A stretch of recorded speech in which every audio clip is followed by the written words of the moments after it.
office.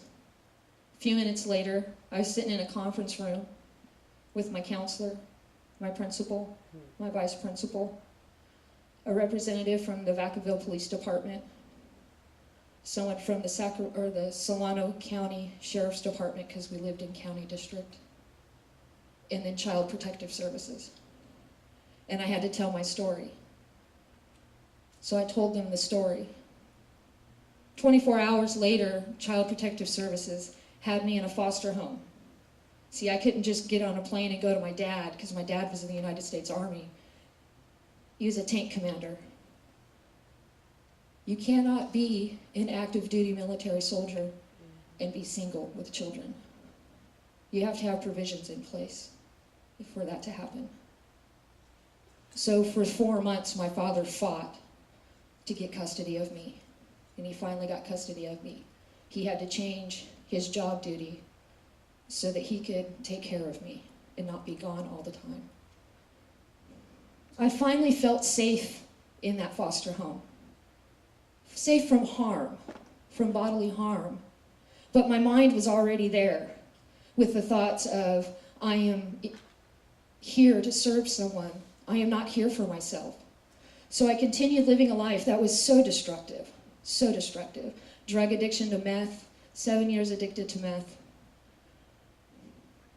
I ended up in Seattle, Washington with the girlfriend at that time. We finally got clean together. I finally started getting an education. I got back to California because my grandmother was passing. So I came back home to finish school. Still identifying with just one word for my name. My name was B. You can tell really old friends because they'll still call me that. Even kids from grade school. I had such a destructive life. I had meth addiction, drinking heavily. I ended up go-go dancing for raves. There came a point in my life when I got married. Then I got a divorce. During that divorce, I had started feeling really ill in my body. So ill that I was going to the doctor a lot. In 2009, I woke up and I couldn't even walk. I stood up and I hit the ground. My girlfriend jumped out of bed and said, we either got to go to the ER or you got to get an urgent care appointment. I'm frugal. So I decided to take the urgent care appointment. So I get to the urgent care doctor and he just touches me once on the side. He says, no, young lady, you need to get across the street to the ER. I'm going to call the ER, I'm going to get a bed ready for you. It's like, okay. So I crawl pretty much over to the ER, Sutter ER, a great staff of people at Sutter ER. I got blood work done and I got some imaging done right away. 45 minutes later, the doctor comes in and asks me, young lady, is there anybody that you would like to call right now? And I go, no, my girlfriend's here. What's going on? He says, you know, you've got a diseased gallbladder. You've got an infected liver. You've got an infected kidney. I need to do surgery, but I can't do surgery on you because you're septic. If this medication I'm giving you in this IV right now doesn't work, you've got 24 hours to live. Are you sure there isn't some family you want to call? I go, no, sir. They didn't care about me when I was growing up. They don't care about me now. I don't need to call nobody. He said, okay. Well, we're going to go ahead and we're going to do all of this, and then we're going to see how this goes.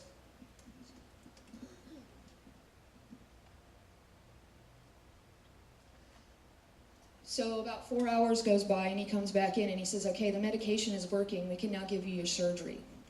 Your surgery is at 6 o'clock in the morning. So I suggest you go home and you call your family. You just might want to do that, because you might not make it. That was eye-opening for me. Sitting there hearing that I had 24 hours, I could have 24 hours to live when I had lived such a destructive life. The first words and the first thought I had, and the first words out of my mouth were, I want to live. I don't want to die. I want to live. I was completely surprised that I had said those words. Because I had all of those thoughts growing up, and I had such a destructive life. I didn't know how to change the life I was leading. I had nowhere to turn. My family didn't go to church. The family members that did go to church didn't believe in my lifestyle. So I decided to make little baby steps on my own. The first one was getting a divorce from someone who was harmful for me. The second thing I did was starting to go back to school because I like photography. That's where I met Sarah Lucy James. She's an individual who goes to church here. When I met her in class, her and I would have some really in-depth conversations. They went really deep sometimes. And then one night I invited her over to my house, and she said, you should really come over to my church. You should really check out CSA. I think you might like what they got to say over there. I go, I do not do church. If you knew anything about my life, you would know I do not do church. She goes, you should come. So with reluctancy, a few weeks later, I decided to come in. Reverend Brenda was at the front door greeting people. And she just gave me a hug. I didn't even know the woman. I got a hug. If you don't get hugs from Reverend Brenda, you need to get one from her. They're great. That was a cool thing. I saw Sarah Lucy, and then I heard Reverend Georgia say the 4 core beliefs, and the last one struck hard. That I was whole, perfect, and complete, just as I am. I've been coming here now for some time, and I started taking some classes recently. The last class I took was Metaphysical Bible Study with Reverend Rick. I had to take that class when I heard it being offered. There was no way I was going to turn it down. I realized what had happened when I took that class. I realized what happened that day in that hospital room. Just like they describe in the Bible, a lot of other people had the same thing. It's a shift in consciousness. There comes a time in your life when you just shift your consciousness, when you want to do something different with it. And it was then when I started using my full name, Brandy Lee Baker. I say it with vigor. I say it with love for myself. I do that now because I don't want anyone to think that they can call me whatever they want. You don't get to pick a nickname for me anymore. You don't get that choice anymore. That's for me. So I have a call to action for everyone here. If you have nicknames for people in your life, make sure they're good ones. When you meet new people, meet them with a smile, a handshake, if they're so inclined, a big hug. Let them know you appreciate they're here, that they're not alone. Because you never know when someone might come to you and need some help. You never know when that is. It might be you. So many times I've been in this church, just sitting in the chair crying, and I get someone to come up and give me a hug, and it changes my whole day. Changes my whole day. So when you introduce me to people, when you talk about me with your friends, you don't get to use a nickname. The name you get to use is Brandy Lee Baker. Thank you. Yes, give it up. Yes.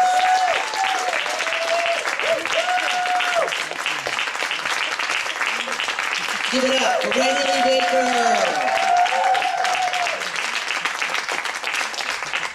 Woo, it's getting good in here. Oh my gosh. Wonderful, great job. Our next speaker is Claudia Samalea. She was born in Cuba and came to America to follow her dreams. She has a long and strong-standing gratitude practice, and she's been going to CSA for about 2 years, but has recently been really involved in the church. The title of her message tonight is Trust the Process. It's the pathway to your dreams. Welcome, Claudia!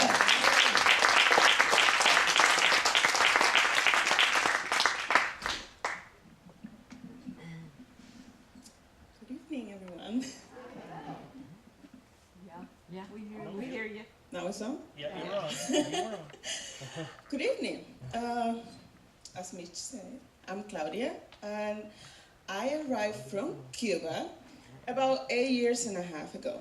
And just to make it short, my story to getting here is very boring, very quick, very legal. Visa, plane, Miami, San Francisco, done, I'm here. Simple. So you probably will think like, well, her life will be about how was the struggle in Cuba, how hard it was. Well, sorry to disappoint you again, it won't be about that. My story, it will be more about how gratitude, just trusting whatever will happen took me through life. So, as I said, I was born in Cuba, in a very tiny city in the center of the island. One of them smaller city, and it's called Cienfuegos. Translation, 100 fires. So this girl is on fire. So my family was very close, very, very close. My mom, she was a librarian, so I grew up very, very, very close to books and reading. And she was the artistic side of me. She taught me how to dance, how to sing, how to read poetry, how to understand all the metaphor, and how to be free in any type of way. Those was one time that we just be dancing and jumping and just moving with a very loud music until a neighbor will come and say, like, just stop it, it's too loud. And we keep dancing anyway. That was Cuba. So in the other side was my dad. He was a sailor and an engineer. So he was very strict, very logical. Everything needed to be with a certain structure. Everything needed to be planned ahead of time. And he said, well, Claudia, you are 3, you are ready to start playing chess. And I said, okay.